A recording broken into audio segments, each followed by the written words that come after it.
Good evening and welcome back to the Imaginary Gallery. It's TJ, your host. Tonight's discussion will involve two parts. First will be some information shared from an article I found. The second part will be some observations I've made from my own situation and experience dealing with these creatures, which I found a little interesting and strange. We'll begin. The article comes from Psych Central, which I'll leave a link in the description if you want to read it. 6 toxic arguing techniques used by narcissists and manipulators. It's written by Darius Sakanavicius, is my best guess at the pronunciation of the last name. It mentions that people with these cluster B tendencies, which are narcissists, he says, they are unwilling or unable to resolve conflicts or participate in discussion in a healthy, mature manner. He then tells you it's important to note that not everybody who doesn't know how to build sound arguments or is not familiar with logical fallacies or doesn't know how to resolve conflicts is necessarily a narcissist or cluster B creature. However, a regular, well-intentioned person is usually willing to become better at it.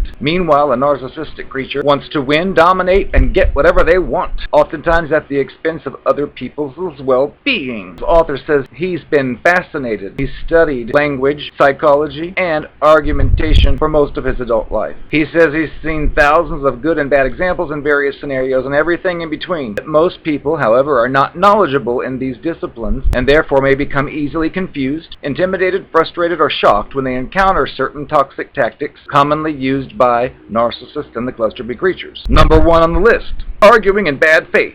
When in disagreement, a regular person tries to understand the other person. Listen to them, be honest, and make sure they understand where the other person's coming from. Sure, sometimes people can slip up and become too upset or too anxious, but generally that's the unwritten guideline. The creatures, on the other hand, argue in what sometimes is referred to as bad faith. It means that they don't care about or even try to understand the other person, or even worse, they are dedicated to deliberately misunderstanding and mischaracterizing others, often to the point of being absurd. They are willingly dishonest, deceptive, and morally corrupt, often while at the same time quick to accuse others of being dishonest, deceptive, and morally corrupt, which is projection. Number 2, fallacies, nonsense, word salad. Narcissist creatures are often ill-equipped to have mature discussions or to resolve conflicts, yet in their mind's eye they think that they're experts at it. As a result, they will often use various terms, arguments, or techniques that they've heard about yet don't really understand, all while thinking that they're being rational, reasonable, or correct, sometimes to the degree that they become extremely upset or even aggressive that you are the one being irrational. How dare you question them, that you're unreasonable, you're uneducated, and unwilling or unable to have a mature conversation. Meanwhile, in reality, what they're saying is simply an incoherent rant or is an amalgamation of logical and argumentation fallacies, misrepresentation of you, factual errors, emotional language, or pure nonsense, as in something that literally makes no sense. In more extreme cases, it is called word salad, as in a mixture of words thrown together that don't make any sense and there's no structure or any coherence. Number 3, provoking, bullying, intimidating. Since the creature's goal is to dominate and be perceived as right at all costs, they often use aggression, and this involves overtly aggressive tactics commonly used by narcissists. Such methods include provoking, bullying, and intimidating, where the narcissist picks on you, calls you names, yells, acts overly emotional, deliberately tries to hurt you, blatantly lies, threatens, and even physically aggresses against you. Not only this, but they spin it around by presenting it as if by reacting to that, or by ignoring them, you are the one with the problem, and you're the one who's unreasonable, too emotional, and too aggressive against them. Well. Number 4, lying, denying, changing definitions. Here, in order to win, the creature often uses more covert tactics. Sometimes they lie about what happened, what you did or what they did and didn't do, or even about what's real and what's factually true. Many times to the degree of pure denial and delusion. An attempt to confuse the other person and make them doubt their experiences or reality by lying about it is called gaslighting. Another method that falls in this category, redefining to suit their narrative. For that purpose, they are keen on using euphemistic language or redefining commonly used words to fit their narrative when it clearly doesn't. Again, the goal is to justify that what they are doing is good and what they are saying is right, even when it clearly is not. Sometimes it means reframing or minimizing their toxic behavior to confuse you. How sweet of them. For instance, I did not yell at you. I was just being passionate. Or, this is not being abusive or manipulative. I'm just being assertive and honest. Number 5, deflecting, attacking, projecting. A very common tactic used by these creatures is to deflect and to attack. In this situation, the goal is to shift the attention from what the narcissist creature is saying and doing to what you are saying and doing, where they never have to take responsibility for their own toxic behavior or address anything that you're actually saying. If you bring something up that you don't like or find to be untrue and problematic, instead of addressing it or taking responsibility for it, they will quickly deflect and go into attack mode, which is, I say, they derail the conversation, turn it around on you. That means they'll use their toxic tactics to quickly shift the attention from themselves and bring up something you may have done or said, often to the degree where they try to always keep you on the defensive by accusing you of all kinds of things, so then you're sitting there worried about, oh, well, I did not do that, I'm going to have to prove I didn't, which takes your mind off of the conversation you're trying to have. And most of the stuff that they're accusing you of is something that they've done themselves, which I've noticed is actually true on more than one occasion. If you make the mistake of actually trying to address it, you'll get distracted from the initial problem or issue and soon become overwhelmed by all the crap that you're now expected to address and clarify. And do so to a person who doesn't care about understanding you and is dedicated to mischaracterizing you in order to dominate and win an argument. Number 6, involving others and acting out. Revenge fantasies. These creatures have extremely fragile egos and a shaky sense of self-esteem. If you actually stand up for yourself and don't play their games, they will perceive it as humiliation, as you are being unfair, even abusive. In their eyes, you are being unreasonable because you don't acknowledge that they are superior, they are right, and all around wonderful people. They find it terribly offensive and feel shame, injustice, and rage. To regulate their overwhelming emotions, they often try to receive false validation, which means looking to people who will side with them and tell them that you're wrong and that you're evil and that they're right and good, which involves lying, smearing, slandering, triangulating, gossiping, stalking, and other forms of social aggression and manipulation. In the summary at the bottom of this, he states that in social interaction, discussion, or argument, regular, well-meaning people usually treat others with curiosity, empathy, and good faith. A creature, on the other hand, sees interaction as a win-lose situation. Notice how when you say, hey honey, we need to have a serious talk, they're the first to say, oh no we don't. To win, these creatures have to try to dominate, bully, deceive, demean, humiliate, and to hurt others. For that they use certain common and predictable tactics, which include the things we just listed, and when they feel they've lost, they'll try to intimidate you further, such as, oh, well, you think you're perfect, or, Oh, so you've never done anything wrong? or oh, whatever, and they will manipulate others in order to hurt you personally and socially, sometimes while accusing you of doing the very same thing at the very same time. If you engage with such a person who uses these tactics, it's fruitless, it's pointless, frustrating, it's boring and predictable. Yet someone who's not familiar with this may think what I used to think, which is, but if I only explained myself better, or but if I only presented my argument better, or if only they could understand where I'm coming from, if only... Honey, they don't understand where you're coming from, nor do they want to. Yes, they're not interested and often not even capable of this. They do not care about sound arguments, honesty, empathy, curiosity, or win-win resolutions. They might claim that they are all about it, but if you look at how they act, it becomes very clear they're not about it at all. So after you notice you're dealing with one of these creatures who is consistently participating in something like this, you know they're not really interested in resolving the conflict, finding a resolution, or truth. You can safely decide not to engage with them and save yourself the headache.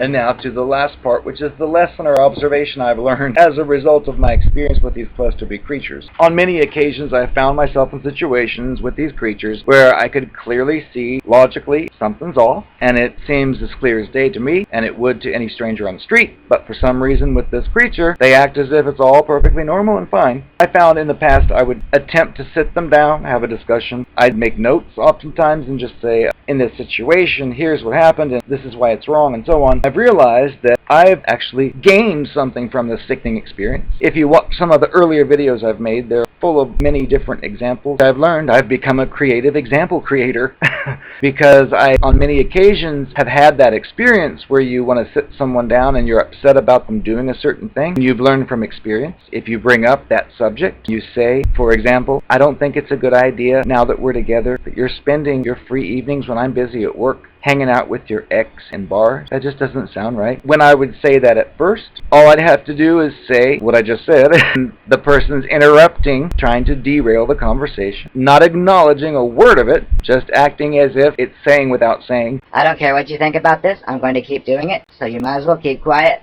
which is not healthy. I have adapted to such abuse. I didn't even know that was abuse at the time, but it is. So what I had learned to do in situations like this, come up with the situation I want to address, but then say, look, I want to tell you something. I would try the technique of altering the story, hoping that they can listen to it objectively. It'll eliminate the need for them to jump in and attack, because it's not a real situation, and hopefully get the idea across and come to a resolution, which of course doesn't ever happen. But we're hopeful, we're optimistic in many cases. So like for that example, what I would say is, I want you to imagine your mother, and that she goes out to the shady lady in the evening when her husband, your father's at work. She goes there every night and she meets up with her ex-husband, and they sit there together in the bar. Don't you think that would be wrong? Which it may say yes or it may say nothing, but it's usually silent. So I'd say, well, that's exactly how I feel about when I'm having to work and you're off in bars with that ex. If you wanted to be with the ex, why didn't you just stay with it? I've also used another technique which is taught in a communications class, which works for regular people, but unfortunately it does not work for the cluster B creatures, which is to use what they call I language. Because many times if we approach someone and we say, you are always hanging out with your ex, that is bad, you shouldn't do that,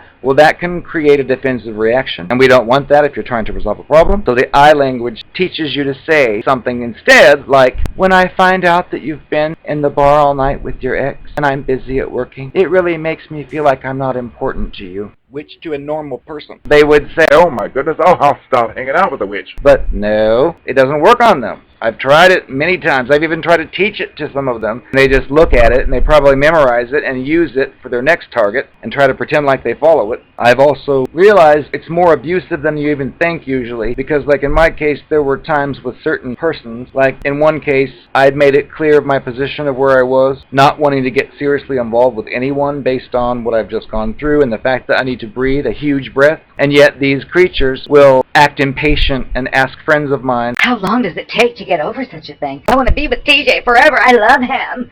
this is usually a stranger or someone I barely know. They're impatient. They want to rush this thing through. But with this particular person, I would hang out with it regularly, making my position clear on many occasions, thinking I was doing the right thing, only to see the creature eventually claiming to be in love and all that stuff. And I would think to myself secretly, this isn't really fair, is it? This person seems to be really interested in me. It's not really right of me to spend every weekend with them. But wait a second, this person's pushing for this every weekend. So I didn't really know what to do, but there were points I would question things, thinking maybe I should give in to the brainwashing and just say, here, yes. But I knew better than that because of the experience I had. All this is pointless when I realized what I was actually dealing with. To think that I even spent that time considering the other person's feelings when I learned the person was wearing a mask from day one, had no intention of ever being real with me, and I think, oh my God, that was torturous for me to sit there and think through all that, be concerned about another person I might be actually hurting because of empathy, to find out what it was doing, think I shouldn't have thought any of that stuff. Just like if you're in some area full of strangers everywhere, and you see a man starting to fall, and you rush over to help him and pick him up,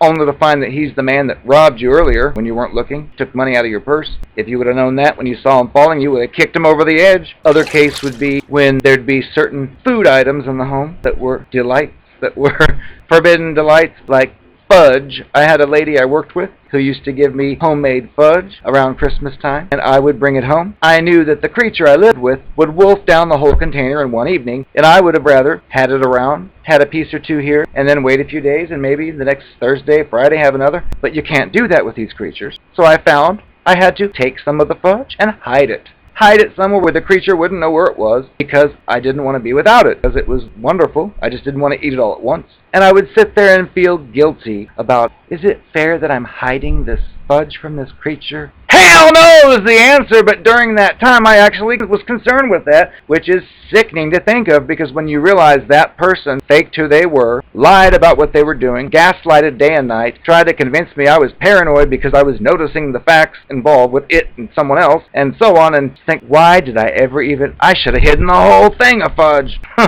That's just an observation I made from all this talk, and thought I would share it with you. So if there's a toxic person in your life doing this crap, run. Don't walk. Run the other way and never look back. I am the Narcopath of your wildest, wettest dreams. Face the facts.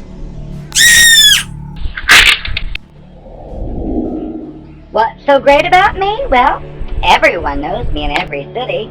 How's that? I've had sex with about 90% of every city. I've been dating all the policemen. I'm a thief. The store clerks let me get away with it. You can see already I'm a really high caliber chick. The point is, I get whatever I want. So if I want that fancy jewelry in the display case at the mall, well, it's gonna be mine before the day's over. I will not be caught. I'm much too smart to get caught. I just know what I'm doing. So don't expect to see me in jail. I'm a shoplifter, yes, because I don't care about the rules. If I see something I want, I don't got the money for it, well, it's mine. It's mine. It's there for me. God put it there for me so I can have it. So I took it. Don't blame me, blame God. Oh, and my private parts are patented and for sale. Half the world's been inside them. I bet you can't beat that one. I was laid by the entire football team and basketball team in high school. You could never beat that.